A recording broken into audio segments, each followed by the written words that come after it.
यो मेरो हो यो तेरो हो भन्ने बानी छोडौँ, यो मेरो हो यो तेरो हो भन्ने बानी छोडौँ, हिमाल पहाड तराईलाई एकतामा जोडौँ। फेरि मैले दोहोऱ्याउँदैछु दर्शक महानुभावहरू, यो मेरो हो यो तेरो हो भन्ने बानी छोडौँ, हिमाल पहाड तराईलाई एकतामा जोडौँ। यो मूल मन्त्रका साथ मिथिला नेपाल टेलिभिजन यहाँहरूमाझ उपस्थित भएको छ।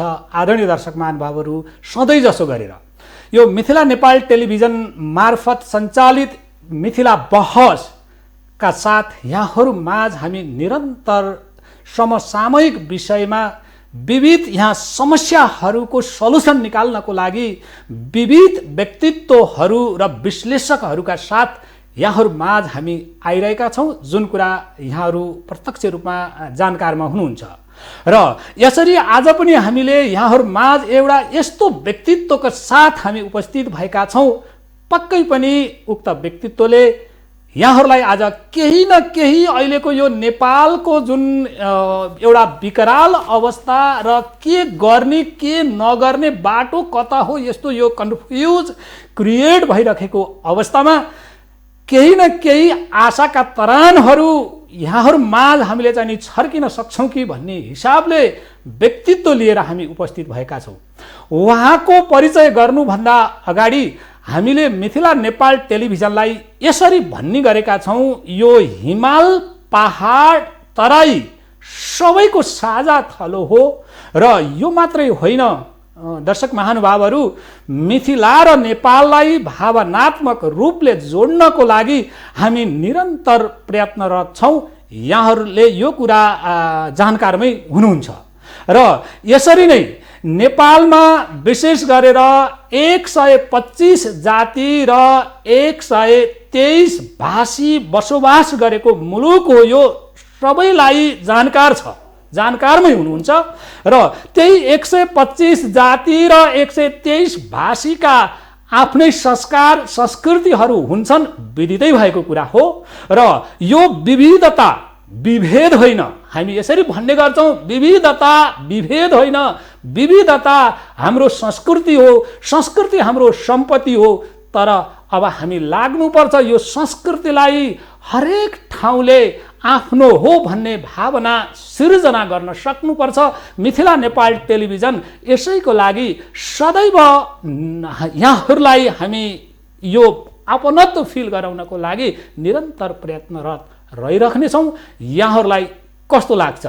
र अब हामीले आशा गरेका छौँ पक्कै पनि एउटा पवित्र भावना र उद्देश्यका साथ यस्ता कार्यक्रमहरू सञ्चालन गरेको हुनाले यहाँहरूको साथ पाएको खण्डमा यो विभेद जुन रोपिएको छ मनभित्र, त्यसलाई उजागर गर्नको लागि हामी सफल हुनेछौँ यहाँहरूको साथ पाएको खण्डमा। आदरणीय दर्शक महानुभावहरू, अब आज म यस्ता एउटा व्यक्तित्वको साथ उपस्थित भएको छु र उक्त व्यक्तित्व हुनुहुन्छ एउटा अर्थ राजनीतिक विश्लेषक। जबकि उहाँको मैले नाम उच्चारण गरेँ भनेदेखि मैले उहाँको व्याख्या गर्न आवश्यक छैन। सुपरिचित व्यक्तित्व हुनुहुन्छ। हरेक क्षेत्रले, एउटा क्षेत्रले मात्रै होइन, हरेक क्षेत्रले एउटा सुपरिचित अथवा जानकार प्राप्त गरेको व्यक्तित्व हुनुहुन्छ। उहाँ हुनुहुन्छ डाक्टर विजय पौडेल। अब मैले डाक्टर विजय पौडेलको बारेमा म धेरै कुराहरू व्याख्या गर्न चाहन्न, किनकि मैले भन्दा बढी यहाँहरूले नै बुझ्नु भएको छ। यदि मैले उहाँको व्याख्या गर्न थालेँ भनेदेखि म सम्झन्छु यहाँहरूको अगाडि बत्तीको मुनि के अरे टुकी जस्तो हुन्छ, सूर्यको मुनि टुकी जस्तो हुन्छ। मैले यही भावना व्यक्त गरेँ र अब मैले उक्त व्यक्तित्वलाई यस मिथिला नेपाल टेलिभिजनद्वारा सञ्चालित मिथिला बहसमा हार्दिक स्वागत गर्दछु सर यहाँलाई मैले। धन्यवाद। नमस्कार। नमस्कार सर। एउटा हरेक क्षेत्रमा यहाँ व्यस्त व्यक्तित्व हुनुहुन्छ, त्यसमा पनि हाम्रो निमन्त्रणालाई यहाँले स्वीकारिदिनु भयो। यो मिथिला नेपाल टेलिभिजनको आजबाट एक स्टेप अपग्रेड भएको हामीले महसुस गरेका छौँ सर। त्यति माथि त नचढाउनुहोस्, म आफू पनि खुसी छु यहाँ आउन पाउँदाखेरि। पक्कै पनि सर, सबै हामीले के गर्व हरेकले गर्न पाउनुपर्छ, त्यो गर्व मैले पनि गरेको छु। अब यहाँले के ठान्नुहुन्छ? ठिक छ, धन्यवाद। यहाँको चाहिँ भनाइको लागि। धन्यवाद सर। अब मैले यहाँसँग पहिलो मेरो जिज्ञासा छ। हजुर। विशेष गरेर यहाँ अर्थ राजनीतिक विश्लेषक पनि हुनुहुन्छ, अर्थ राजनीतिको विद्यार्थी हो अब पक्कै पनि यहाँको जुन अहिले म भन्छु फलेको वृक्षको हाँगो नझुकेको कहाँ छ र भन्ने चाहिँ एउटा कहावत छ। त्यस कारणले पनि पक्कै पनि यहाँको त्यो भावना व्यक्त हुनु हामी सम्मान गर्दछौँ यहाँको भावनालाई, जुन अहिले त्यस्तो देखिरहेको छैन।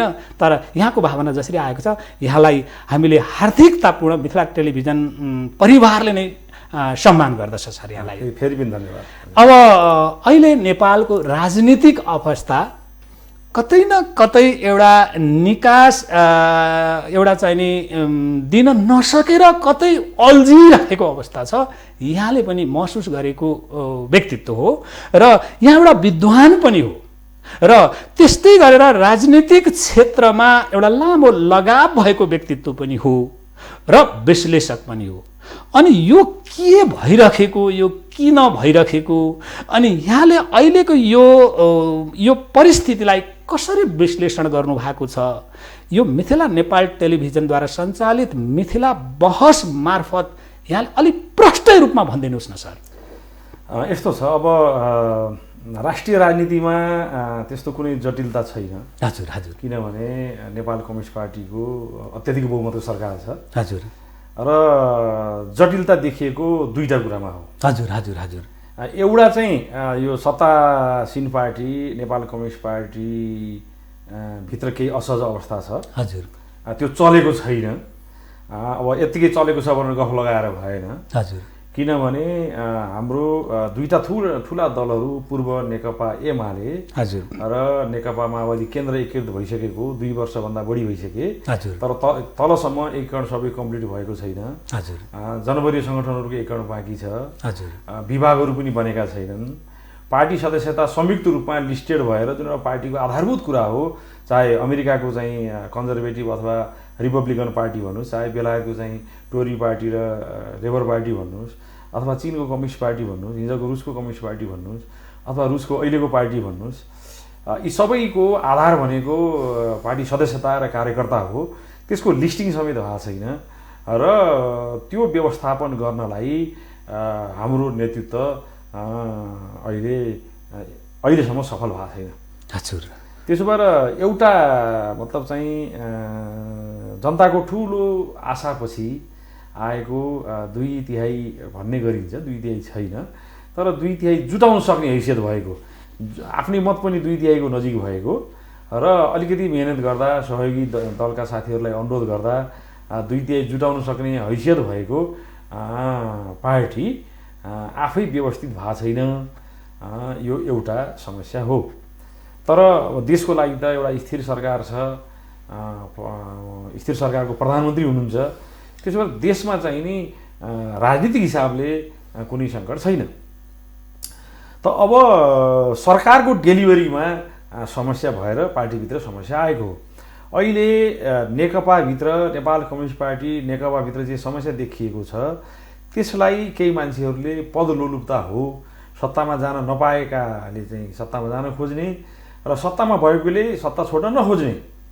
बहालवाला प्रधानमन्त्रीजीले समाधान गर्नका लागि जस्तो कि बाहिर चर्चामा आयो, यद्यपि पार्टीमा औपचारिक प्रस्ताव दर्ता भएको त हामीलाई थाहा छैन, तर बहसको क्रममा नेताहरूले उठाउनु भयो थाई कमिटीमा कि सके त तपाईँले दुईटै पद छोड्नुहोस्, प्रधानमन्त्री पनि अध्यक्ष पनि, किनभने सरकार पनि चलेन, पार्टी पनि चलेन, र होइन भने पनि एउटा मात्रै चलाउनुहोस्, दुईटा चलाउन सक्नुहुन्न, तपाईँले भ्याउनु भएन, पार्टी पनि चलेन, सरकारको डेलिभरी पनि कमजोर भयो भन्ने कुरा जुन चाहिँ उठाउनु भएको छ।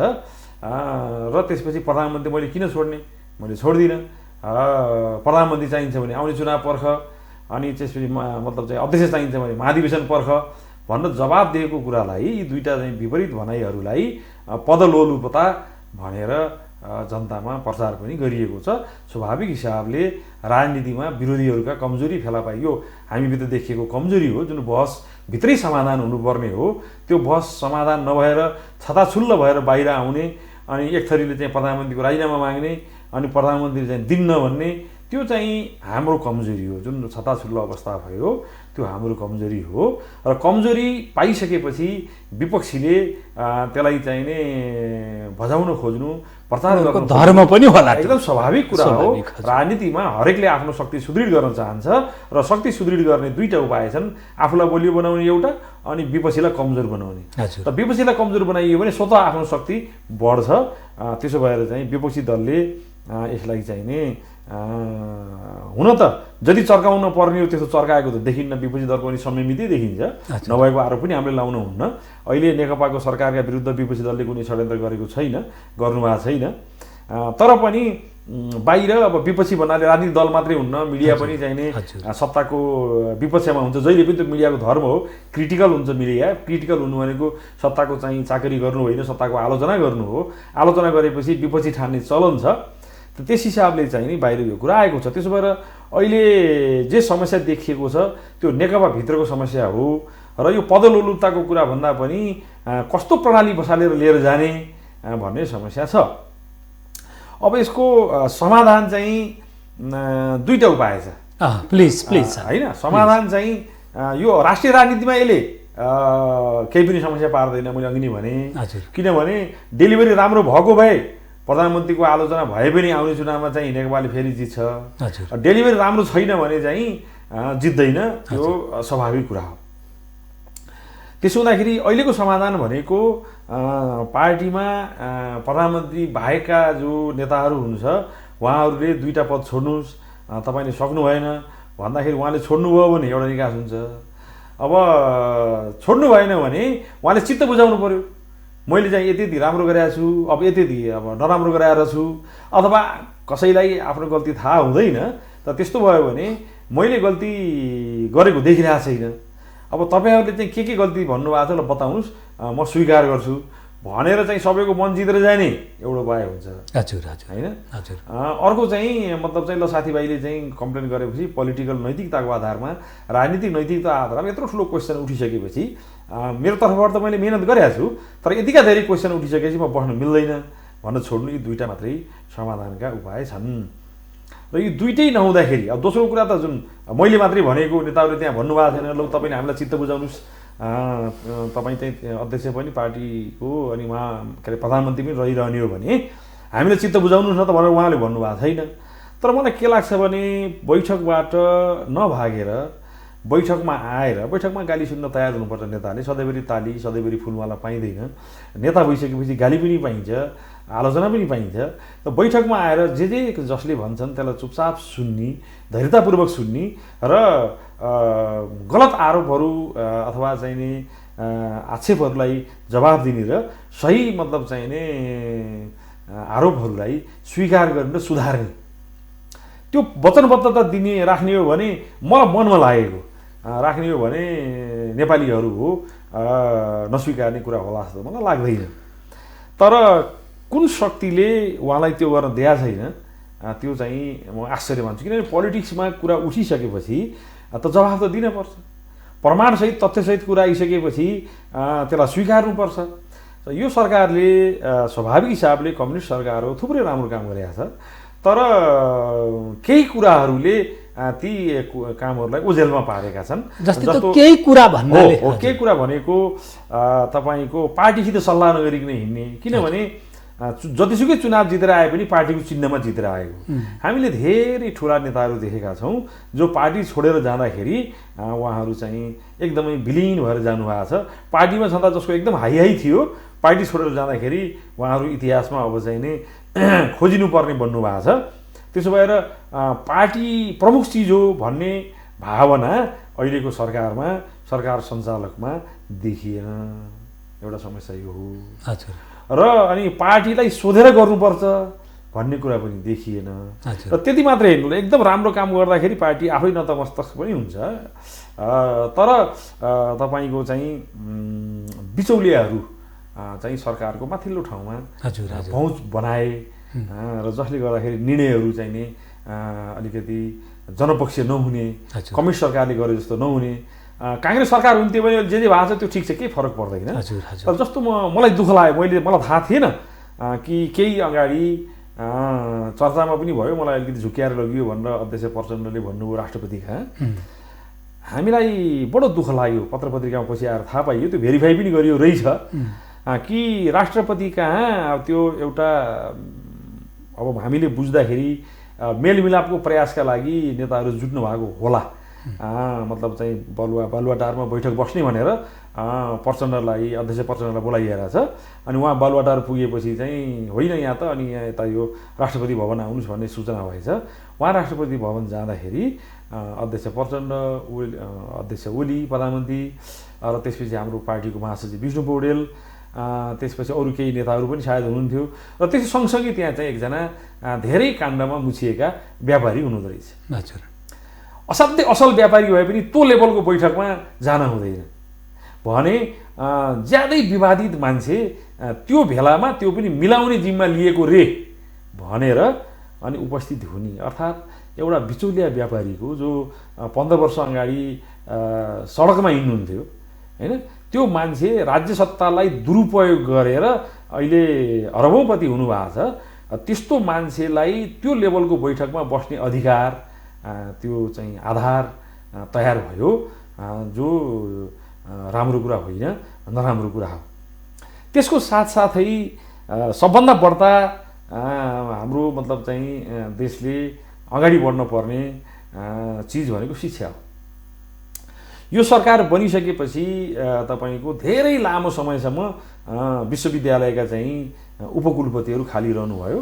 केही महिना अगाडि त्रिभुवन विश्वविद्यालय लगायत सुदूरपश्चिम, मध्यपश्चिम, पूर्वाञ्चलमा उपकुलपतिज्यूहरू जानुभयो, पदाधिकारीहरू पनि जानुभयो। त्यो पनि धेरै पछि, मलाई लाग्छ त्रिभुवन विश्वविद्यालयमा उपकुलपति खाली भएको 8-9 महिनापछि मात्रै जानुभयो भने पोखरा विश्वविद्यालय, कृषि तथा वन विश्वविद्यालय, नेपाल संस्कृत विश्वविद्यालय जो पहिला महेन्द्र संस्कृत विश्वविद्यालय भनिन्थ्यो, यसमा आजका मितिसम्म अहिले यहाँ हजुर र म कुरा गरिन्जेल उपकुलपतिहरू हुनुहुन्न। हजुर, यो धेरै लाजक मर्नु कुरा। 12-13 महिना भइसक्यो। लकडाउन भएको त चैतबाट मात्रै यो बन्दाबन्दी भएको, त्यहाँभन्दा अगाडि त चाहिँ बन्दाबन्दी पनि थिएन, नियमित पठन पाठन थियो। त कार्यवाहक अथवा निमित्त चाहिँ उपकुलपतिको भरमा, जसलाई चाहिँ परीक्षा, कतिपय विश्वविद्यालयमा परीक्षा लिने अधिकार छैन, निमित्तलाई पूर्ण उपकुलपतिले मात्रै लिन पाउनुहुन्छ। त त्यो अहिलेसम्म उपकुलपति किन नियुक्त नगरेको? थुप्रै आयोगहरू छन् जहाँ चाहिँ अहिलेसम्म पदाधिकारी नियुक्त भएको छैनन्। आयोगहरूमा चाहिँ ती संवैधानिक आयोग हुन्, तिनमा विपक्षी दलको नेता आउनुपर्छ बैठकमा। उहाँ आइदिनु भएन भने पनि विधि छ कि मतलब चाहिँ 48 घण्टा 24 घण्टा अगाडि सूचना जारी गरिदिने, पहिला बोलाउने, अनि पत्र पठाएर बोलाउने, आउनु भएन भने सार्वजनिक सूचना जारी गर्ने, आउनु भएन भने निर्णय गर्ने। त विधि छ। विपक्षी दलले असहयोग गर्दाखेरि पनि काम त चाहिँ सत्ताको रोकिँदैन, कहीँ पनि रोकिन्न। कुनै पनि देशमा विपक्षी दललाई सम्मान गरिया हुन्छ संवैधानिक परिषदहरूको नियुक्तिमा, परिषदका पदाधिकारीहरूको नियुक्तिमा। तर विपक्षी दलले आउँदै आउन्न भनेर चाहिँ ती नियुक्तिहरू रोकिँदैन। त ती नियुक्तिहरू चाहिँ भएको छैनन्। अब त्यो भएको छैन, तर ती सबै आयोगहरूमा चाहिँ नि अब करोडौँ मूल्यका, अरबौँ मूल्यका गाडी खरिद भएको छन्। त यस्तो खालको व्यथिति भएको छ। र त्यसको साथसाथै जनतालाई धेरै सपना देखाएर हाम्रो पार्टीको घोषणापत्र, दुईटा पार्टीको साझा घोषणापत्र, त्यतिखेर पार्टी एकीकृत भएको थिएन चुनावमा जाँदाखेरि, साझा घोषणापत्र तयार गरिएको थियो। म त्यतिखेर टिप्पणी गरेको थिएँ, त्यो घोषणापत्र धेरै ठाउँमा हावादारी छ। त्यो कहाँबाट लेखियो मलाई थाहा छैन। हामी अर्थशास्त्रका मामुली विद्यार्थी हौँ, हामी पनि केही योगदान गर्न सक्थ्यौँ पार्टीमा। जरोदेखि अब म जस्ता थुप्रै छन्, म मात्रै होइन, अनेरा समितिको सहप्रारम्भिक कमिटीको सदस्यबाट अथवा भूमिगत कालमा अखिल नेपाल किसान सङ्घको गाउँ समितिको सदस्यबाट अथवा चाहिँ तपाईँको चाहिँ नि धेरैचोटि पार्टी सदस्यता आवेदन गरेर फेल भएर अनि गाउँ पुरै पार्टी सदस्य पाएकोलाई गाउँ पार्टी कमिटी भन्थे। केही पार्टी सदस्य र केही मतलब चाहिँ नि गैर पार्टी सदस्य मिलेर बनेको कमिटीलाई गाउँ पार्टी सक्रिय दल भन्थे, र अनि समर्थक मात्रै मिलेर बनेको कमिटीलाई पार्टी सक्रिय दल भन्थे, पार्टी एक्टिभ ग्रुप। त्यसले चाहिँ नि पार्टी कमिटीको मान्यता पाउँदैन। अहिलेकै यो समस्या आउँदैछ। त त्यो पार्टी एक्टिभ ग्रुपबाट सदस्य काम सुरु गरेर केन्द्रमा आएका नेताहरू छन् कि अहिले। हजुर, पढेका मान्छे पनि छन् होइन। त ती कसैले पनि थाहा नपाउने गरी घोषणापत्र आयो। आउने बित्तिकै मैले ठ्याक्कै विषयमा आउँदैछु। त्यो घोषणापत्र चाहिँ धेरै ठाउँमा हावादारी छ। 5 वर्षमा आम्दानी यति बनाउने भने आज त्यो अब त्यो हुनै नसक्ने कुरा त्यो असम्भव कुरा त्यो फोकटी भन्नाले आउँदैछु म। त्यो घोषणापत्र त्यस्तो खालले घोषणापत्र आएको कारणले पनि जनता निराश भयो भन्ने आशय हो। आउँदैछु म। त्यस्तो हावादारी घोषणापत्र लेखियो। हजुर। त त्यो घोषणापत्र त छोडिदिनुहोस्, त्यो त पुरा गर्न सम्भवै थिएन, धेरै कुरा होइन। तर त्यो घोषणापत्र लेखनदेखिको कुरा मैले भनेको, त्यो घोषणापत्र लेख्ने भने त पार्टीमा बैठकमा छलफल गराएर गर्नु पर्यो नि। किन यो अहिलेको असन्तुष्टि कहाँबाट चुलियो? यो मैले भने राष्ट्रिय राजनीतिमा केही सङ्कट छैन, हाम्रो चाहिँ बलियो सरकार छ, एकदम अडानवाला प्रधानमन्त्री हुनुहुन्छ, समस्या कहीँ पनि छैन। समस्या दुई ठाउँमा छ। एउटा हाम्रो पार्टीभित्र चाहिँ अहिले अब नेताहरूमा बोलचालै नभएको जस्तो लाज मर्नु अवस्था छ, त्यसले राष्ट्रिय राजनीतिलाई त के गर्छ र हाम्रै पार्टी कमजोर हुने हो। र अर्को चाहिँ सरकारको डेलिभरी छैन, र सरकारको डेलिभरी किन छैन भन्ने कुरालाई घोषणापत्रबाट मैले सुरु गरेका थिएँ। घोषणापत्रमा त्यति अवास्तविक कुरा लेख्ने यिनै नेताले लेखेका त हुन् होइन। यसो जिम्मा त प्रधानमन्त्री लिनु पऱ्यो नि। उहाँको नेतृत्वमा तत्कालीन एमाले त हाम्रो चाहिँ अध्यक्ष प्रस्तावित प्रधानमन्त्री घोषणापत्र त संयुक्त रूपमै बन्या होइन र? हो, बन्या हो। त मैले भन्न खोजेको जुन घोषणापत्र बन्यो हो, त्यो घोषणापत्र बन्दाखेरि पनि हामीलाई थाहा छैन। 3टा बजेट गए, त्यो पनि हामीलाई थाहा छैन। सबै केन्द्रीय समितिले ताली पड्काएको अहिलेसम्म त चाहिँ त्यो मतलब केन्द्रीय समितिको बैठक बसेर त बजेट अनुमोदन पनि गर्नु पर्दैन। पहिलो नीति कार्यक्रम आयो, दोस्रो नीति कार्यक्रम आयो, तेस्रो नीति कार्यक्रम आयो, कहाँबाट आउँछ, कहाँ लेखिन्छ, त्यही 8-9 जनाको सचिवालयमा लेखिया होला होइन। त यो ढङ्गले तपाईँको पार्टीलाई एकदमै बाइपास गर्ने त्यो प्रवृत्ति पनि कसरी विकसित हुँदै आयो भने, भोलि चुनाव छ, आज बिहान भोलि के आजै अब एकछिनपछि घाम लाग्नेवाला छ, बिहान 5 बजीसम्म बैठक बसेर चाहिँ उम्मेदवार तय नगर्ने, अर्थात् मान्छेलाई अत्याएर हायल कायल पारेर त्यसपछि अन्तिम अवस्थामा अब ल भयो जेसुकै चाहिँ तपाईँ गर्नुहोस् मर्नुहोस् भन्ने चाहिँ नि भन्छ नि, भन्दाखेरि मान्छेले दिक्क पर्ला, जे मर्ने मर्नुहोस्, छोड्नुहोस्, तपाईँले चाहिँ जेसुकै खानुहोस् भन्ने पुर्याएर आफ्नो मान्छेलाई टिकट दिने।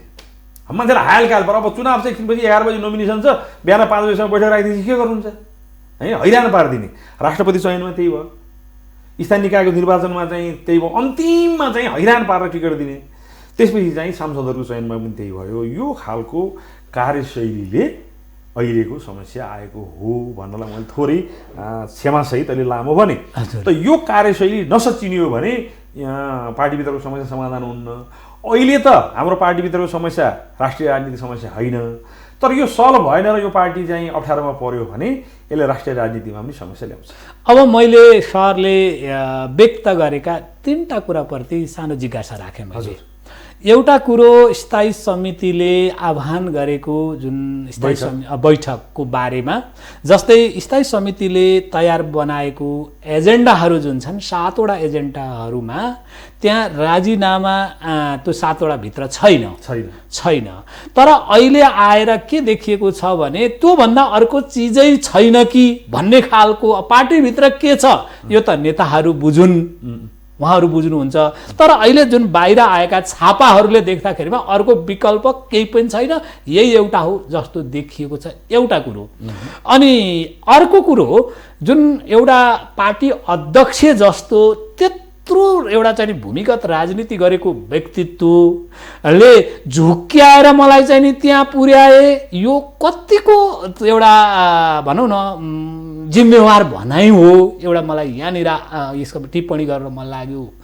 अर्को कुरो जस्तै यो कुलपतिहरूको नोमिनेसनका कुराहरूमा उपकुलपतिहरूका नोमिनेसनका कुराहरूलाई लिएर जस्तै यो गरे पनि फलानुलाई राख्यो, यस्तो गरे पनि यस्तो राख्यो, काहीँ नपचेको मान्छे भन्ने खालका कुराहरू पनि आएका छन्।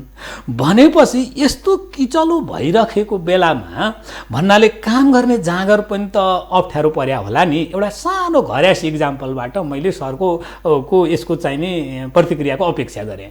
जस्तै एउटा परिवारभित्र शान्ति छैन भने त्यहाँ पारिवारिक सदस्यको कलह छ भने कहिले तरकारी डढेको हुन्छ, कहिले नुन बढी परेको हुन्छ, कहिले भात डढेको हुन्छ, अव्यवस्थित हुन्छ, मान्छे भोको हुन्छ, अँध्यारो मनिलो मुख लगाएको हुन्छ, एउटा आयो भने यसो आँखा तरेर हेरेको वातावरण हुन्छ।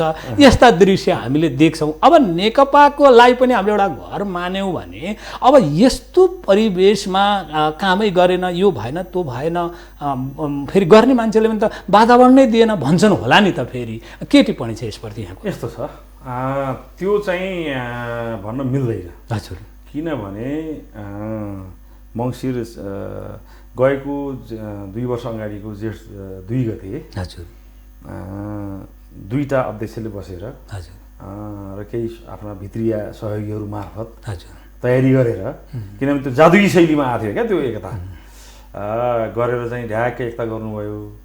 त्यो गर्दाखेरि त्यहाँ के लेखेको छ भने आधा समय प्रधानमन्त्री चलाउने भनेर उहाँहरू लेख्नुभयो।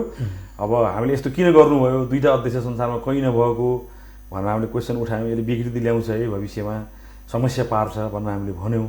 तर हाम्रो अहिलेको प्रधानमन्त्रीले के जवाफ दिनुभयो भने त्यसको अडियो टेपै भिडियो टेपै जाँदै छ, नमिलेर मिल्ने भए दुईटा प्रधानमन्त्री बनाउँथ्यौँ समेत भन्नुभयो होइन। हामी जहाजका दुईटा पाइलट हौँ भन्नुभयो। त्यसो भएर सबभन्दा पहिले जुन झगडाको कुरा गर्नुभएको छ त्यो त घरको मुलीले मिलाउनु पऱ्यो नि त। अब 1 नम्बरको अध्यक्ष चर्चा त्यही गरिएको छ, भनिया पनि त्यही छ। अहिलेको सम्माननीय प्रधानमन्त्री अध्यक्ष पार्टीको चाहिँ केपी शर्मा ओलीले आफैलाई म 1 नम्बर अध्यक्ष भन्नुहुन्छ। र 1 नम्बर अध्यक्ष हो भनेदेखि त उहाँले मिलाउनु पऱ्यो। मिलाउनको लागि घरमुलीले केही कुरा सहनु पनि पर्ने हुन्छ, केही कुरा पचाउन पनि पर्ने हुन्छ, एउटा कुरा। दोस्रो कुरा, घरमुलीले बेइमानी गर्न हुँदैन। हाम्रो 5औं महाधिवेशनमा मदन भण्डारीले अगाडि सार्नु, उहाँको नेतृत्वमा अगाडि सारिएको, उहाँले मात्रै होइन तर उहाँको मूल नेतृत्वमा अगाडि सारिएको जनताको बौद्धिक जनवाद, यो एकीकरण गरेर आफूलाई प्रधानमन्त्री हुने बेलामा पार्टी नेता अध्यक्ष केपी ओलीजीलाई मतलब भएन, त्यो कुनै उल्लेख नगरिएर अनि त्यसपछि जनताको जनवाद भनेर एक पानामा लेखेर उहाँहरूले टुङ्ग्याउनु भयो।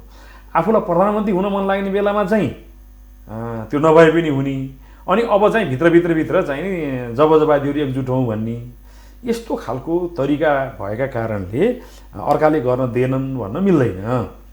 अर्को कुरा, तपाईँको दुईटा पार्टी एकीकरण भएको छ, एकताको भावना कम्प्लिट भइसकेका छैन, अर्को पक्षलाई त सोध्नै पर्छ त, नत्र त एक्लै हिँडे भइगयो नि।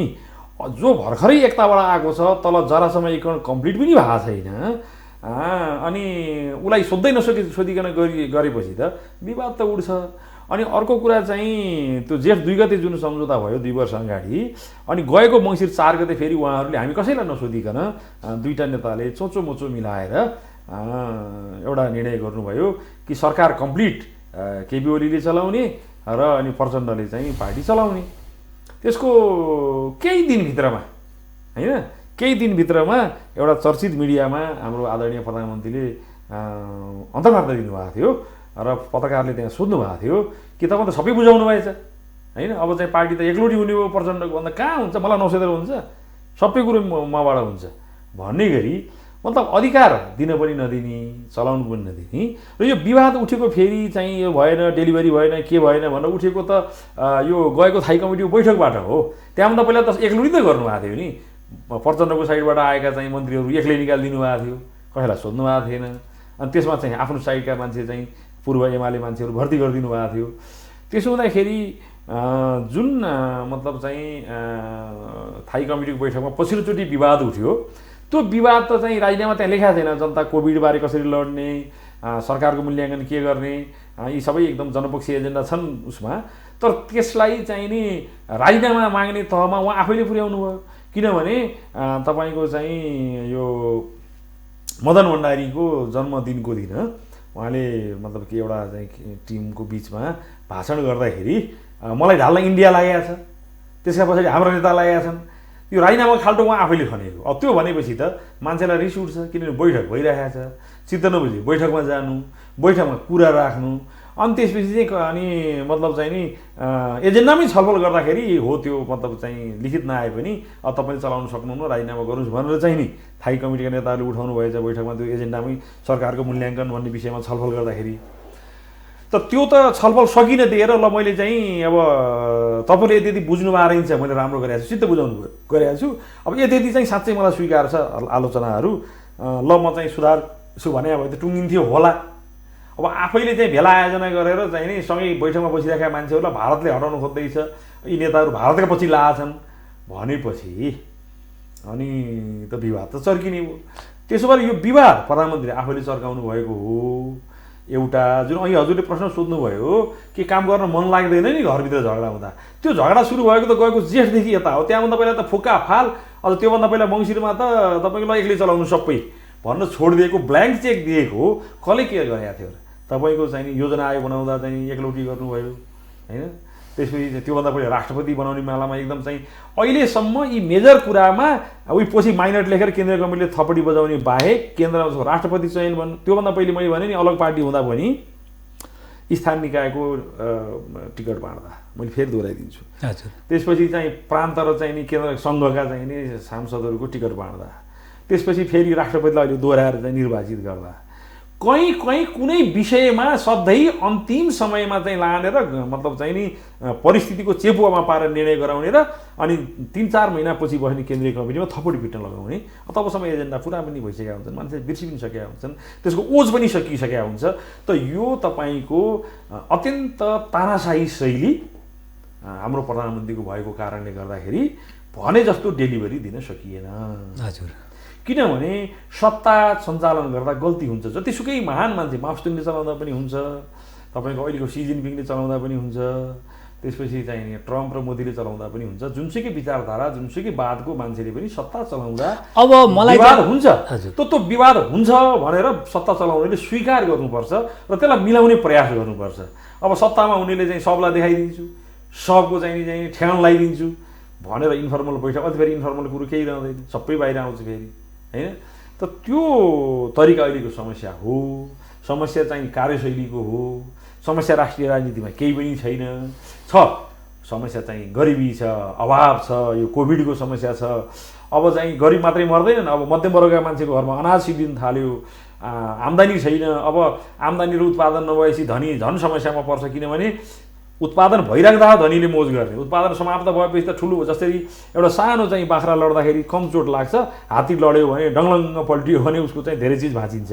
त्यसो भए धनी व्यवसायीहरू, ठुला चाहिँ उद्यमहरू, इन्डस्ट्रीहरू झन् ठुलो सङ्कटमा हुन्छन्। यो पुँजीवादी व्यवस्थामा सङ्कट सुरु भएपछि उनीहरूले मोज गर्ने सङ्कट नभए बेलामा हो, अतिरिक्त मूल्यको शोषण गर्ने अर्थतन्त्र चलेका बेलामा हो। अर्थतन्त्र ड्यामेज भएपछि त ब्याङ्कको ऋणले जति ठुलो पुँजीपति त्यति धेरै ऋण हुन्छ, किनभने महत्त्वाकाङ्क्षाले उसलाई धेरै भेन्चर सुरु गर्न लगाइरहेको हुन्छ। त त्यसो हुँदा अहिले सङ्कट अर्थतन्त्रमा छ, अहिले सङ्कट जनताको जनजीवनमा छ र त्यो सङ्कटलाई समाधान गरिएन भने अघि हजुरले भने जस्तो राष्ट्रिय राजनीतिमा सङ्कट आउँछ, जहाँ चाहिँ त्यो सङ्कट समाधान गर्न हाम्रो पार्टी असक्षम देखिएको छ, प्रधानमन्त्री पनि असक्षम देखिनु भएको छ। अब मैले यहीसँग ठ्याक्क अर्थको कुराहरू यहाँले पनि निकाल्नुभयो। हामी चाहिँ यहाँलाई भन्ने गर्छौँ, अर्थ राजनीतिक विश्लेषक पनि भन्छौँ। अहिले चाहिँ नि विभिन्न मिडियाहरू र अर्थ विश्लेषकहरूले के भन्ने गर्नुभएको छ भने प्रति महिना लगभग 25-30 अरब घाटामा मुलुक चलेको छ भन्ने खालको कुराहरू चाहिँ नि अहिले आएका छन्, होइन? यो त अङ्कमा तलमाथि होला, त्यो भयङ्कर समस्या छ, सत्य कुरा हो। यस्तो जटिल अवस्था छ। अब यसको बारेमा जस्तै यहाँ पनि एउटा चाहिँ नि अर्थ राजनीतिक विश्लेषकको हिसाबले कम्तीमा पनि भन्नाले एउटा राजनीतितिर मात्रै कन्सन्ट्रेट हुनुभन्दा पनि एउटा आर्थिक हिसाबले पनि केही न केही निकास त दिनु पनि पर्ने होला र यो अवस्थामा मुलुक गइरहेको बेलामा यसरी यो घाटा पूर्ति गर्नको लागि के त्यस्ता उपायहरू के हुन सक्छन्? मैले अगाडिकै प्रश्नसँग यसलाई जोडेँ।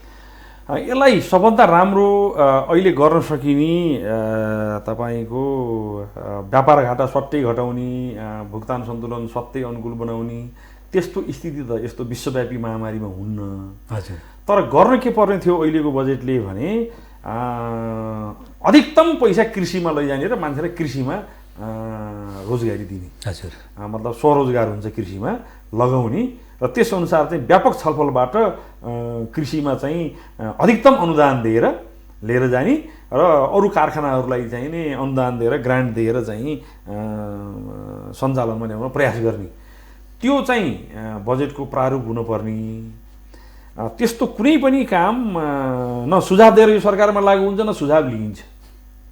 जस्तो मैले चाहिँ धेरैचोटि त पाइनँ, 1-2 चोटि 2-3 चोटि प्रधानमन्त्रीज्यूलाई भेट्ने मौका पाएँ। मैले भने मन्त्रीज्यूहरूलाई पनि भने, अब त्यस्तो त्यो महसुस गरेर बजेट आएन। अहिले गाडी किन्ने पैदल हिँड्न चलाउनु पर्छ। अहिले पनि अरबौँ मूल्यका गाडी किन्ने अनि चाहिँ सुविधामा बजेट छुट्याउने त्यो चाहिँ अहिले गर्न हुँदैन।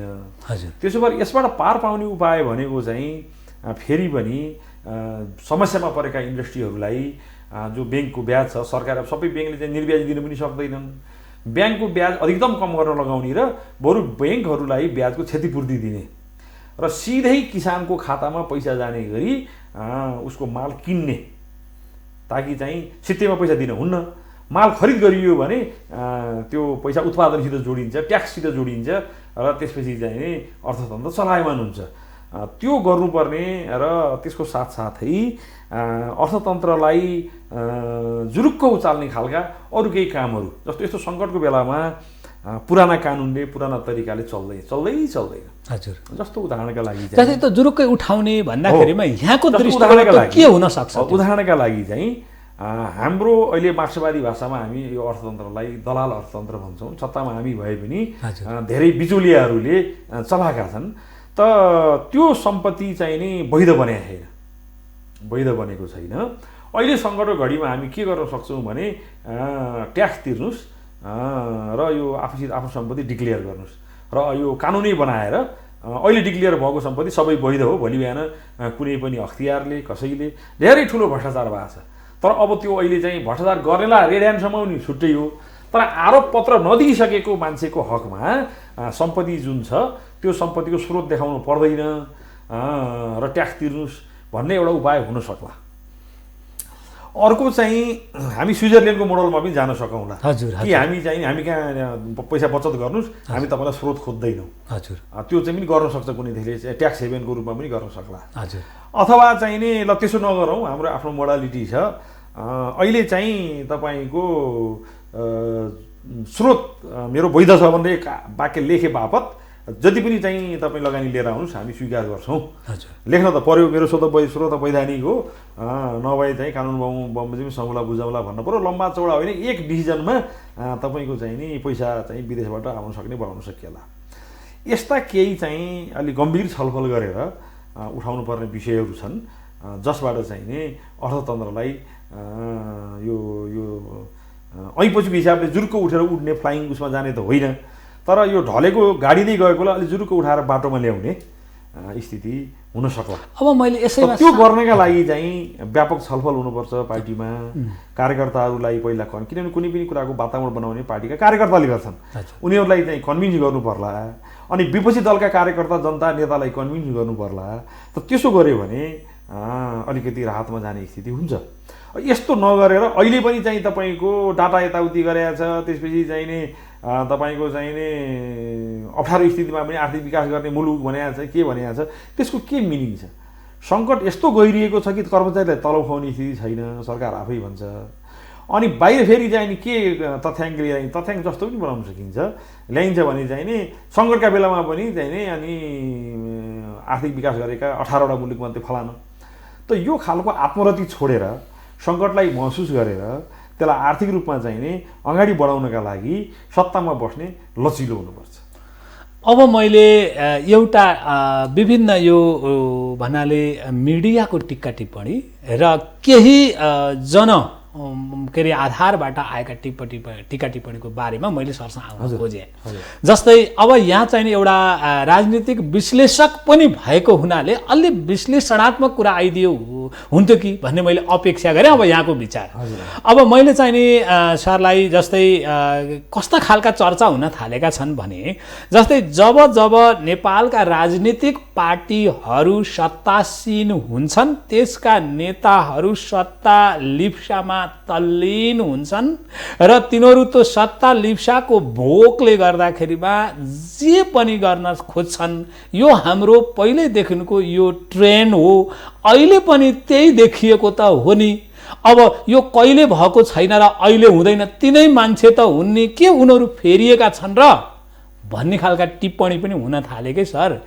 यो टिप्पणीलाई यहाँले कसरी भन्नुहुन्छ? अहिले एउटा सत्तारूढ पार्टीको पनि अलि नजिक भएको व्यक्तित्वको नाताले र राजनीतिक विश्लेषक पनि भएको हुनाले अलि छ्याङ्ग पारिदिनुहोस् न सर यो भनाइलाई। नै त्यो त यस्तो छ, के छ भने कुनै पनि कुरा प्रणालीले बनाउँछ। हजुर, म अनि हजुरले भने जस्तो सानो उदाहरणबाट सुरु गर्छु।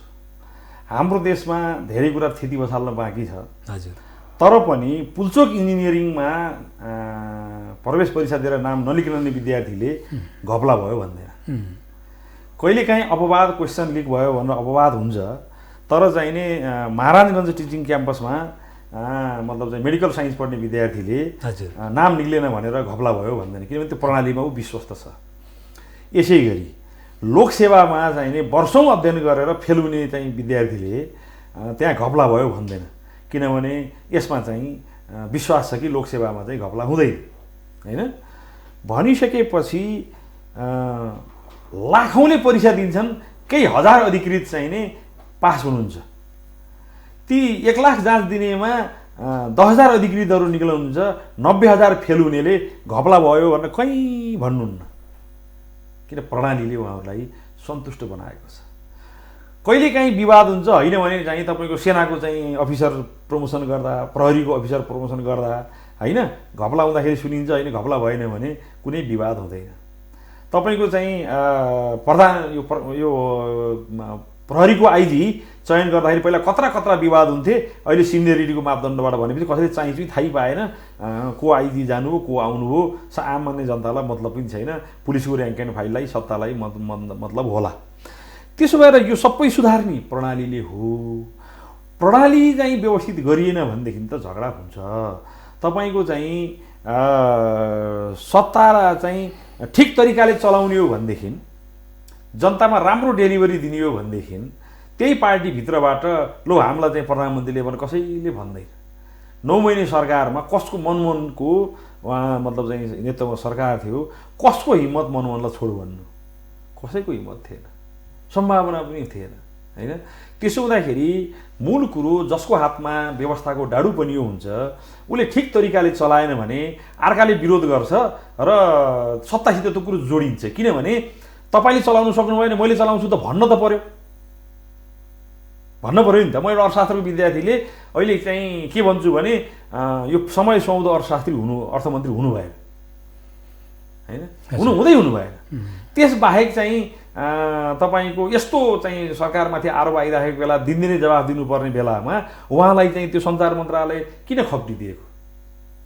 चित्त बुझ्दो कुरो हुनु पर्यो नि। दिनदिनै विरोधीका आरोपहरूको जवाफ दिनुपर्ने छ, कोभिडका केसहरूको चाहिँ बारेमा बोल्नुपर्ने छ, अनि त्यो यसै पनि अर्थतन्त्र धराशायी भइरहेको स्थितिमा व्यस्त हुनुपर्ने अर्थमन्त्रीलाई तपाईँले खप्टियाएर सञ्चार मन्त्रालय किन दिएको? त जब यस्ता खालका मतलब चाहिँ नि जवाफ दिन नसकिने कामहरू सरकारबाट हुन्छन्, होइन, ल तपाईँ भन्नु न सबै छोडिदिनुहोस्, 3-3वटा विश्वविद्यालयमा उपकुलपति किन नियुक्त नगरेको? आफ्नो मान्छे नभएर भने प्रश्न बुझिन्छ नि त। शिक्षा मन्त्री प्रधानमन्त्री नरुचाएको मान्छे हुनुहुन्छ, सिम्पल कुरा छ। उहाँबाट जाने सिफारिस प्रधानमन्त्रीको अनुकूल भएन होला, एकदम लाटोले पनि बुझ्ने कुरा छ। त्यसो भएर कि त मतलब चाहिँ म एकदम कसैको कुरा सुन्दिनँ भनेरै घोषणा गरेर जानु पर्यो, जनताले त्यो के नाम दिन्छन् त्यस्तो शासकलाई छुट्टै कुरा हो। दुईटा पार्टी भर्खर मिलेको छ, प्रकारान्तरले कोलिसन जस्तो गभर्मेन्ट बनाएको छ, अनि त्यसपछि चाहिँ नि अर्को पक्षको मन्त्री चाहिँ छ, उसले चाहिँ ल्याएको सिफारिस तपाईँ मान्नुहुन्न भनेदेखि कसरी तपाईँको सत्ता सफल हुन्छ? त्यसो भएर समस्या चाहिँ राजनीतिक विश्लेषक भन्नुभयो यो तानाशाही शैलीले पारेको समस्या हो, तानाशाही शैलीले पारेको समस्या हो। किनभने सरकार चलाउने भइसकेपछि आफ्नो पार्टीभित्र त के विपक्षीलाई पनि त मतलब साथ लिन सक्नु पर्यो नि। विपक्षीलाई साथ लिएन भने उसले पनि त चाहिँ नि आफ्नो खालको चाहिँ नि अभियानहरू चलाउँछ, दुःख दिन्छ। त्यसो भएर यो समस्या चाहिँ सत्ता लोलुपता होइन, यो सत्ता सञ्चालनमा भएको समस्या हो। अब जस्तो मानिलिनुहोस् तपाईँहरूमा 2 भाइ छौँ, तपाईँ मभन्दा कान्छो हुनुहुन्छ, म जेठो छु, मेरो हातमा घर व्यवहार छ, म चाहिँ दारू खाएँ, लथालिङ्ग पारेँ, अथवा सरकारले दारू खाएको नभनौँ, अन्य अर्थ लाग्ला फेरि मतलब चाहिँ मैले चाहिँ मनपरी ढङ्गले चाहिँ सरकार चलाएँ, अथवा चाहिँ खेत बाँझै छ जोत्न गइनँ, रोप्न गइनँ, भिसी नियुक्त नगर्ने भने त्यस्तै हो। अनि तपाईँले दायित्वले सकिनुहोस् म चलाउँछु त भन्नु त पर्यो त, त्यसलाई फेरि सत्ता लोलुप त भन्न मिल्दैन। कि मैले चाहिँ नि अलिकति चाहिँ साउन बित्न लाग्यो पनि खेत बाँझै छ, म रोप्छु है, अब चिन्ता नगर भाइ भन्नु पर्यो। त्यसो भएर ल चिन्ता नगर भनेर भोलि बिहान ट्र्याक्टर अथवा हलो कोदालो लिएर खेतमा गयो भने त तपाईँले फेरि छोड म जोत्छु त भन्नै पर्दैन। त्यसो भएर यो समस्या चाहिँ नि राजनीतिक व्यवस्थापनको समस्या हो। अब मैले चाहिने होला अब पक्कै पनि केही न केही समस्या नभएको भए त यो अवस्था आउने नै थिएन। कतै न कतै निकास रोकिएकै कारणले यस्ता खालका चाहिने समस्या आएकै हुन्। प्रष्ट रूपमा यो सबैले बुझेकै कुरा भयो। अब मैले अर्को एउटा जिज्ञासा राखेँ, लगभग यहीसँग जोडिएको छ यो। जस्तै अहिले जस्तै कोभिड-19 अनि यो बाढी पहिरो डुबान जनता आहत भएका छन् एकदम। यस्तो पीडाको अवस्थामा शक्तिशाली पार्टीको 2/3 निकटको सरकार छ र त्यहाँ लगभग त्यही पार्टी एउटै पार्टीभित्र 4 जना पूर्व प्रधानमन्त्रीको अनुभव प्राप्त र लामो समय पार्टी हाँकेका व्यक्तित्वहरू त्यही भित्र छन्। 3 जना पूर्व प्रधानमन्त्री, 3 जना पूर्व प्रधानमन्त्री र तपाईको चाहिँ लामो समय पार्टी हाँकेका व्यक्तित्व त्यही भित्र हुनुहुन्छ र यस्तो बेलामा भन्नाले प्रधानमन्त्रीकै भूमिका रहेको त 4 जना त हुनु नै भयो हजुर। भनेपछि यस्तो पार्टीमा तपाईको चाहिने यो शक्ति पार्टीभित्र हुँदाखेरिमा तर जनता यस्तो आहत अवस्थामा छन्, के खाने कतिखेर मर्ने हो यस्तो खालको यो वितण्डा भइराखेको छ। किन यो हाम्रो चाहिने यो 4 जना तपाईको चाहिने यत्रा विज्ञ नेतृत्व भएको पार्टीमा अथवा चाहिने उपाध्यक्षलाई नै हेर्ने भने उहाँको पनि धेरै ठुलो योगदान छ पार्टीभित्रको, के उहाँहरूमा यो संवेदनशीलता हीनतामा पुगेको हो के भन्नुहुन्छ? होइन नि हजुर, संवेदनहीनता भएको भए त यो कुरै उठ्ने छैन। समस्या के हो भने काम भएन, जनतामा डेलिभरी भएन, कोभिडको यस्तो समस्या छ। यस्तो बेलामा पनि भ्रष्टाचारको कुरा किन उठ्यो? चीनबाट चाहिँ त्यो ल्याएका किटहरू चाहिँ नि यो मेडिकल क्षेत्रका मान्छेले काम नलाग्ने छन् भनेर चीनले पनि थन्काइसकेको फालेको त्यहाँका व्यापारी त त्यहाँ पनि हुन्छन्, किनेर किन ल्याइयो अनि जनताको स्वास्थ्यसित किन खेलवाड गरियो भन्ने कुराबाटै यो उठेको छ। त्यसो भएर अब सत्तामा चाहिँ आदरणीय केपी शर्मा ओली हुनुहुन्छ, अब त्यहाँ पुष्पकमल दाहालले, माधव कुमार नेपालले, झलनाथ खनालले, नारायण काजीले अथवा चाहिँ वामदेव गौतम कसैले अनि पैसा झिकेर चाहिँ सस्तो चाहिँ किट किन्ने अनि सस्तोमा चाहिँ पिसिआर मेसिन किन्ने त उहाँहरूलाई अधिकार छैन। त्यो त सत्तामा उनीले गर्नु पर्यो नि त। त्यसो भएर सत्तामा उनीले नगर्ने अनि राम्रो गर्न सकिनुहोस् भन्दा त पद्लो लुबै कोभिडको बेला कुरा उड्दैन यस्तो हुँदैन भन्न त पाइएन नि। अनि एउटा म पत्रकार मिल्छ जस्तो म पनि एमालेको नेकपाको केन्द्रीय सदस्य छु हजुर हैन, नैतिक रूपमा त मेरो पनि जिम्मा छ। अब मैले के चाहिँ गर्न पाउँछु? ऐपछि भुइँचालो जस्तो भएदेखि त घर घर गएर टहरा बनाइदिने काममा स्वयंसेवीहरूले पनि खट्न हुन्थ्यो, खटिया पनि हो हैन। यो पार्टीले चाहिँ विश्वास नगर्दाखेरि पनि नेताहरूले विश्वास नगर्दा पनि खटिया हो। अब अहिले यस्तो महामारी छ कि एक्लै हिँड्न पनि मिल्दैन, त्यो चाहिँ साधन स्रोत सुरक्षासहित हिँड्न पर्ने हुन्छ। त्यो साधन स्रोत सुरक्षा सरकारसित छ हैन। अनि त्यो चाहिँ ठिक तरिकाले गर्दैन, भ्रष्टाचार गर्छ, त्यसपछि चाहिँ सस्तो सामान महँगोमा किन्छ, अनि त्यसो महँगोमा नकिन है भन्दाखेरि चाहिँ मान्छेलाई अनेक आरोप लगाउँछ। अनि त्यसपछि ल ठिक छ मतलब चाहिँ भगवानको बारेमा हाम्रो जनता संवेदनशील छन् त अहिले चाहिँ राम मन्दिर बनाउन आदेश दिने कि तपाईँको 100 वटा थप पिसिआर मेसिन किनेर चाहिँ गाउँपालिका नगरपालिकामा 1 डाक्टर अथवा आयोगमा खटाएर मान्छेको स्वास्थ्य जाँच गर्ने भन्दाखेरि जनता चाहिँ कोभिडबाट आहत भएर चाहिँ नि अब भयावह विस्फोट होला जस्तो छ कोभिडको। प्रधानमन्त्री चाहिँ नगरपालिकाको टिम बोलाएर के भनिदिनुहुन्छ भने मन्दिर बनाऊ भनिदिनुहुन्छ। अनि त्यसपछि यो गर्न हुन्न भनेर सामाजिक सञ्जालमा लेख्ने हो भने यस्ता दलालहरू छन् कि चाहिँ भारतसित लम्पसार पर्यो, राम मन्दिर हाम्रोमा बन्न किन नहुने भनेर चाहिँ मतलब विषयवस्तु एकातिर र अनि त्यसपछि चाहिँ दलालहरू खडा गरेर नेताहरूलाई खुइल्याउने केही कुरो यो भएन भन्ने न। ल अहिले सामाजिक सञ्जालमा यो सरकारको कार्यशैली भएन, यहाँनिर सुधार्नु पर्यो भनेर लेख्नुहोस्।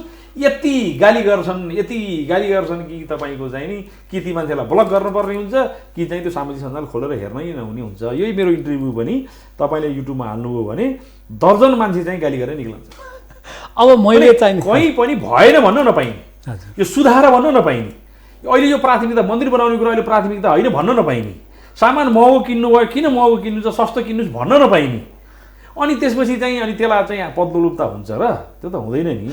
अब मैले चाहिने यसो हेर्दाखेरिमा विशेष गरेर अहिले नेकपा म एउटा पत्रकारको नाताले यति कुराहरू मैले भन्न पर्छ यो बहस चलाउँदै गर्दाखेरिमा।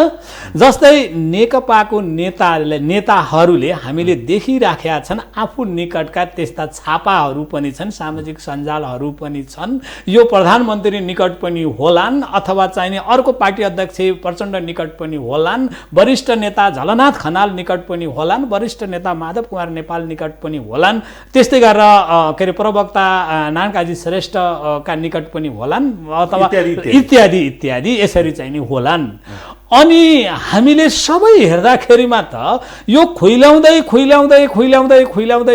सबैले सबैलाई खुइल्याउँदै गर्दाखेरिमा भोलि बिहान गएर त त्यो सबै खुइलिने र त्यसले चाहिने त्यसको चाहिने घाटा हुने कसलाई हो, जुन यससँग मैले एउटा चाहिँ भस्मासुरको कथा छ नि। एकदम सही कुरा हो, हजुरले भन्नुभयो। म हजुरलाई धन्यवाद दिन्छु। त्यो स्वाभाविक हो, रिस उठेर चाहिँ मतलब चाहिँ झगडा गर्न थालेपछि कानुनको नजरमा न्याय छुट्याउन सकिएला, तर न्यायको जुन वास्तविक चाहिँ संवेदनशीलता हो त्यो बेलामा चाहिँ नि के न्याय हो के अन्याय हो छुट्याउन गाह्रो हुन्छ।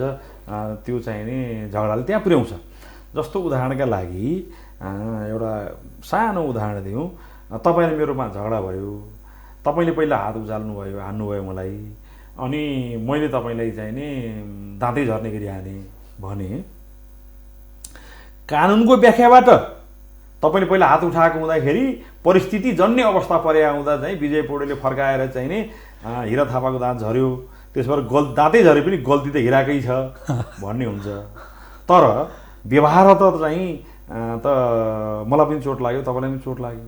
अब हामीले बन्दुकै हामी फौजमा छौँ मान्ने कल्पना गरौँ, दुईटैले गोली हानाहानी गऱ्यौँ। अब तपाईँ कानुनी नजरमा कसले पहिला गोली चलायो भन्ने अर्थ लाग्ला, दुईटै मरियो भने त के अर्थ भयो र, मरियो त। त्यसो भएर झगडा चर्किसकेपछि यो एकले अर्कालाई नुङ्ग्याउने दुःखद घटना हुन्छ जो नहुनु पर्ने त्यो भइरहेछ, बेइज्जती नै हुन्छ। झगडा जस्तो घरको मुली सुली भइसकेपछि त के हुन्छ र, छोरो पनि बदमास। अब मैले हजुरलाई रोकेरै भने यो कुरो, अब यहाँ चाहिने नेपाल कम्युनिस्ट पार्टीको मैले केन्द्रीय नेता भन्दिनँ मैले, किनभने डाक्टर विजय पौडेलको हाइट नेकपाभित्र कति छ भन्ने कुरा मैले राम्रोसँग बुझेको छु। यहाँको हाइटलाई त्यो हिसाबले मैले त्यो दर्जामा राख्दिनँ र यहाँको दर्जा त्यो मात्रै होइन, किनभने त्यस्ता त्यो खालको त्यो बराबरको नेतृत्वमा धेरै नेताहरू हुनुहुन्छ। तर डाक्टर विजय पौडेल त्यो भन्दा पनि पृथक हुनुहुन्छ। ठीक छ, यहाँको दर्जा फरक छ। अनि यो तपाईहरूको त बुद्धिजीवी जुन तत्त्व हो नि त्यसमा खिया परेन भने हो। जब शासकहरू मतलब चाहिँ नि सही बाटो हिँड्दैनन्, हजुर, सत्ता चलाउनेहरू सही बाटो हिँड्दैनन्, त्यतिखेर बुद्धिजीवीहरूको ठाउँ खिया परेन, जेल हुन्छ। हजुर, यही तरिकाले जाने हो भने हाम्रो ठाउँ जेल हुन्छ। किनभने त्यो जेल भौतिक मतलब चाहिँ घेराको जेल होस् अथवा आफूभित्र कैद भएर दुखी भएर बस्नुपर्ने जेल होस्, एउटै कुरा हो। जब असहाय भइन्छ, परिस्थिति बिग्रेको देख्दा गर्न नसकिने स्थिति हुन्छ, त्यतिखेर मान्छे कि त साँच्चीकै भौतिक पर्खालको जेलभित्र हुन्छ कि त चाहिँ परिस्थितिको पर्खालको जेलभित्र हुन्छ। अहिले हामीले के गरौँ, मैले भनौँ हामी यति छटपटी छ मनमा। अब त्यसो कोभिडका कारणले गाउँ गाउँमा गएर सेवा गर्ने इच्छा पनि छ, जनतालाई सिकाउन जाने इच्छा पनि छ। पार्टीको स्कुल विभाग छ, त्यसले चाहिँ गाउँ गाउँमा गएर डाक्टरले सबै ठाउँमा भ्याउँदैनन्, हामीले चेतना मात्रै फैलाउने काम पनि त गर्न पाए हुन्थ्यो नि, होइन? त्यो गर्ने इच्छा छ। तर अब सत्ताले आदेश नदिइकन, व्यवस्था नगरिकन, अथवा चाहिँ पार्टीले गर्दाखेरि पार्टीको बैठक बसेर निर्णय नगरिकन त जान पाइँदैन। त्यसो हुँदाखेरि यो जो बुद्धिजीवीको भूमिका छ त्यो चाहिँ नि तानाशाही व्यवस्थामा लागू हुँदैन। त्यसो हो भने मैले अहिले के गरेँ, हामी चाहिँ खुम्चिएको, हाम्रो बुद्धिमा खिया परेकै अवस्था छ। अब किनभने हामी डिसिजन पनि दिन सक्दैनौँ, हजुर, हामी विद्रोह पनि गर्न सक्दैनौँ। अनि दिमागमा खिया परेको त सत्य भन्नु हो नि। त्यति मात्रै होइन, म त भन्छु हामी जो अहिले नेकपाका नेता कार्यकर्ता छौँ, नेताहरू जो केन्द्रीय समितिमा बसेका छौँ, हामी अहिले एट दिस टाइम हामी पोलिटिकल नपुंसकहरू हौँ। यहाँभन्दा बढ्ता आत्मग्लानी होइन, आत्महीनता के हुन्छ? किनकि तपाईँ विधिबाट कुनै डिसिजन पनि गर्न सक्नुहुन्न, राष्ट्रलाई निकास पनि दिन सक्नुहुन्न, जनतालाई चाहिँ सेवा सुविधा जति साधन छ त्यति पुर्याउने। एउटा रोटी छ भने बाँधेर एक एक टुक्रा खान्छ त हो नि, के फरक पर्छ र? तर तपाईँसँग चाहिँ नि एउटा मात्रै रोटी छ, बाँडेर 10 टुक्रा बनाएर पनि खान पाउनुहुन्छ भने तपाईँलाई सन्तुष्टि हुन्छ हैन। अब कसैले एकातिर चाहिँ मनमोजी गरिरहेछ, साधन स्रोतको दुरुपयोग छ, अर्कोतिर जनता भोकै छैन भने असन्तुष्टि बढ्छ। त्यसो भएर तपाईँले चाहिँ हाम्रो भूमिका भएन भन्नु सत्य कुरा, हाम्रो भूमिका भएको छैन। अनि त्यसो भने त्यो निरङ्कुश अहिलेको राजनीतिक अवस्थामा हामी नालायकहरू हौँ। धेरै के यहाँ पर्दा के भन्नु, पोलिटिकल शब्द मिल्छ कि फेरि जेन्डरवादीहरूले चाहिँ गाली गर्ने हुन् कि म जान्दिनँ।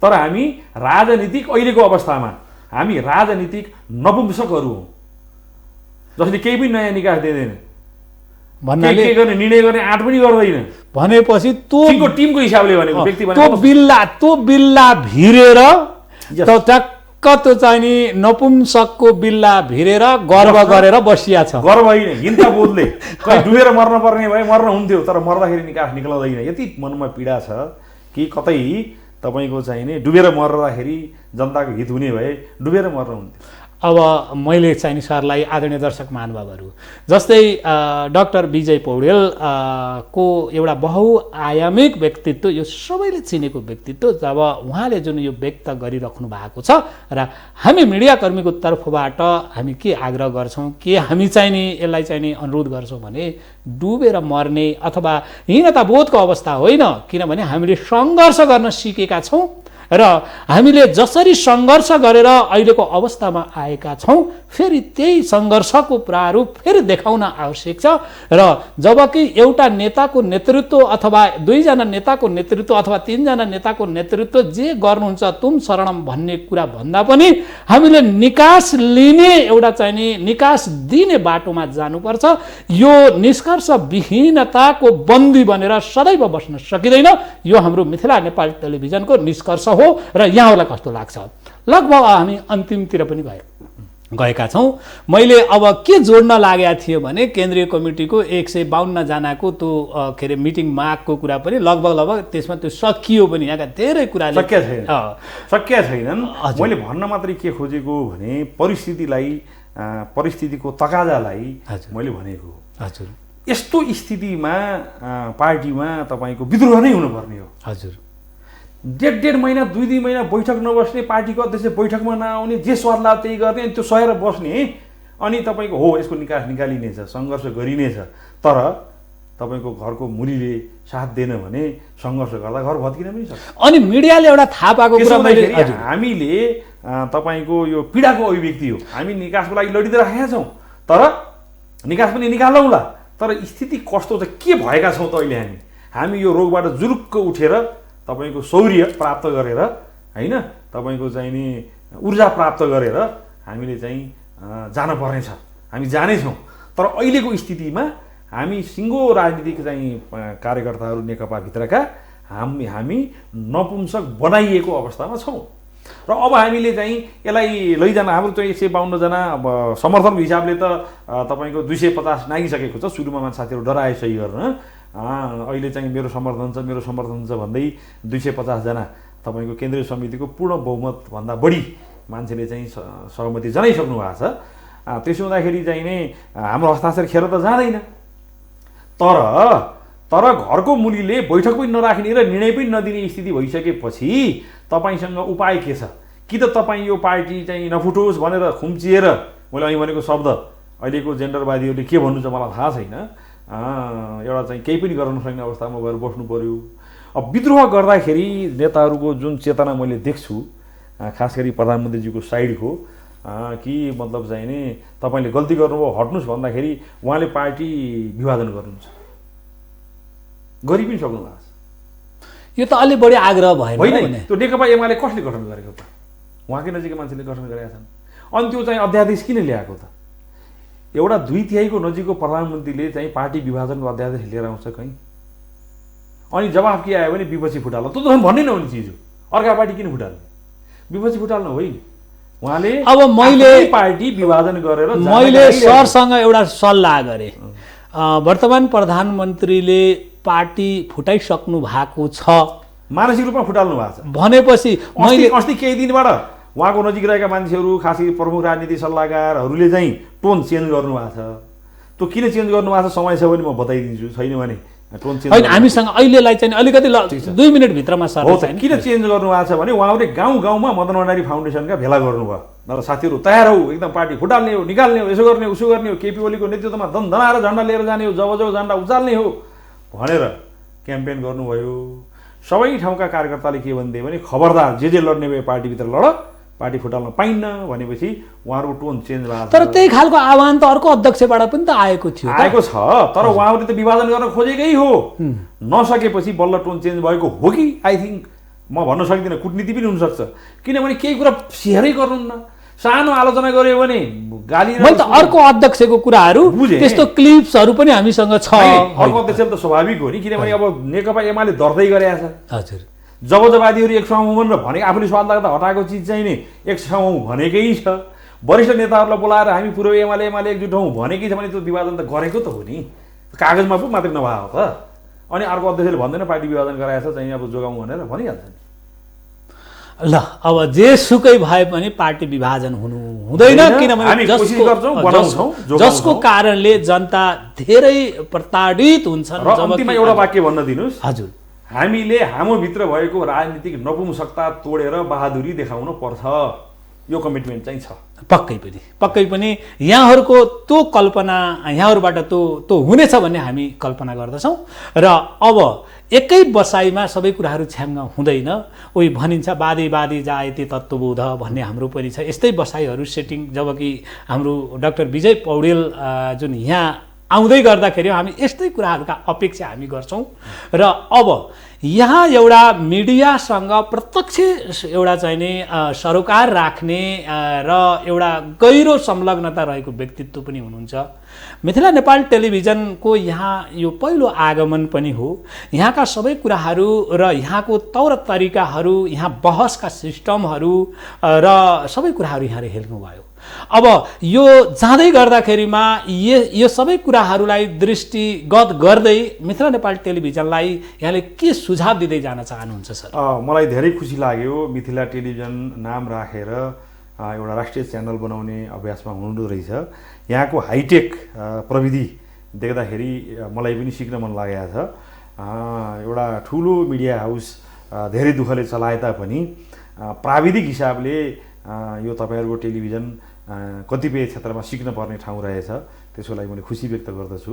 मैले यहाँको अध्यक्षजीलाई अनुरोध पनि गरेँ, हाम्रो जुन धेरै साधन स्रोत छ त्यसलाई अझै मोबिलाइज गर्न तपाईँले सिकाइदिनुहोस् भन्न मैले अनुरोध पनि गरेँ। तपाईँ राम्रो गर्नुभएको रहेछ। र मिथिला हाम्रो तराईको एउटा गौरवशाली परम्परा र सभ्यता भएको ठाउँ हो। त्यो नाममा जुन मिडिया राख्नु भएको छ त्यसले चाहिँ नि हिमाल पहाड तराईलाई जोड्न मद्दत गर्नेछ भन्ने मेरो शुभकामना छ।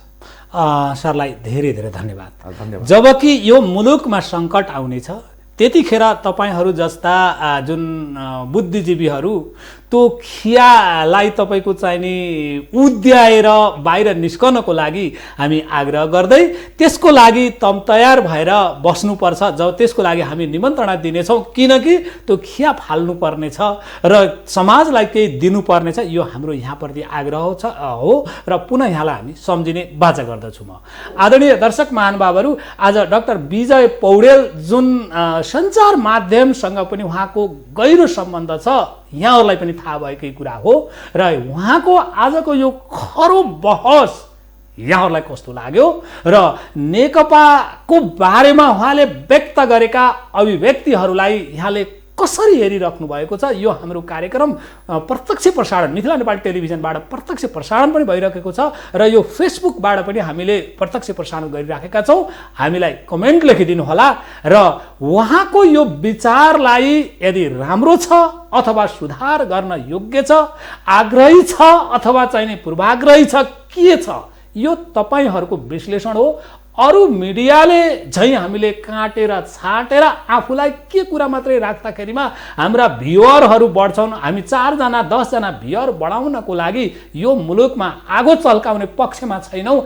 हामी चाहिँ नि सल्किएको आगोलाई दमकल बोलाएर निभाउने पक्षमा छौँ। त्यो दमकलको काम गर्नेछ मिथिला नेपाल टेलिभिजनले, यो हाम्रो आग्रह हो। र भन्नुको अर्थ के हो भने हामीले जस्ताको तस्तै डाक्टर विजय पौडेलले मिथिला नेपाल टेलिभिजनमा आएर जे बोल्नु भएको छ उहाँको बोलीको कमा पनि हामी नहटाइकन तपाईहरुका माझ ल्याउने हो। यो मिथिला नेपाल टेलिभिजनको विशेषता हो। जनता जनार्दन र न्यायाधीश तपाई नै हो।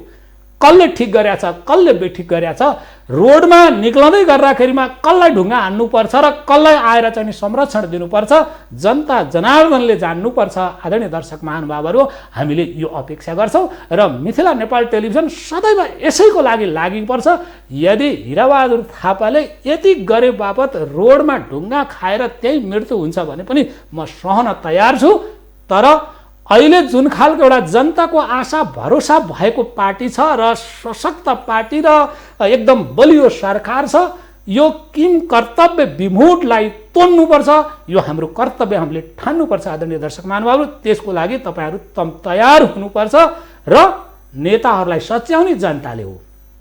किनभने हामीले नै मत दिएको उहाँहरूलाई, हामीले नै नेता बनाएको, जनताले नै नेता बनाएको हो र उहाँहरूलाई जे मन लाग्यो त्यही गर्ने छुट छैन। सच्याउने पनि हामीले नै हो। यो मिथिला नेपाल टेलिभिजनले बाजा गर्दछ र अब हामी भन्छौं मिथिला नेपाल टेलिभिजन पुनः सबैको लागि सधैँको लागि मिथिला र नेपाललाई भावनात्मक रूपले जोड्नको लागि मिथिला नेपाल टेलिभिजन। आदरणीय दर्शक महानुभावहरू उहाँ जस्तो एउटा विश्लेषक र अर्थ राजनीतिक विश्लेषक मात्र होइन बुद्धिजीवी पनि हुनुहुन्छ र नेपाल कम्युनिस्ट पार्टीको नेता पनि हुनुहुन्छ। यस्ता भनाइहरूलाई जस्ताको तस्तै समाजमा पुर्याउने तपाई हाम्रो कर्तव्य हो र त्यो कर्तव्यको पालना गरिदिनको लागि मैले अनुरोध गरेँ। त्यसको लागि हाम्रो युट्युब ठेगाना हो। युट्युब ठेगाना हो www.youtube.mtvnepal4k। यसलाई सब्स्क्राइब गर्दै कमेन्ट लेखिदिनु होला।